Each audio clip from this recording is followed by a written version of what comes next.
বিশ্বনবী বললেন দোয়া মুখুল ইবাদা, দোয়া হলো ইবাদতের নির্যাস। যে দোয়া করে না সে কিছুই করে না।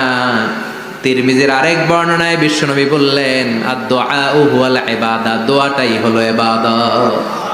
দোয়াটাই ইবাদত। ধরেন আমি দোয়া করা শুরু করলাম, এটাই ইবাদত। নামাজ যেমনি ইবাদত, জিকির যেমনি ইবাদত, হজ করা যেমনি ইবাদত, দোয়া করাটাও। এজন্য প্রতি নামাজের শুরুতে দোয়া আছে না নাই? সূরাতুল ফাতিহার আরেক নাম সূরাতুদ দোয়া, দোয়ার সূরা।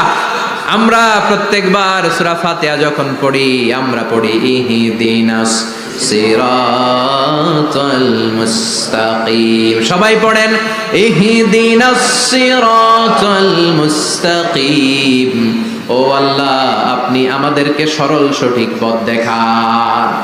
পড়েন আমিন। ও আল্লাহ, show us the right path, show us the correct path, show us the middle path.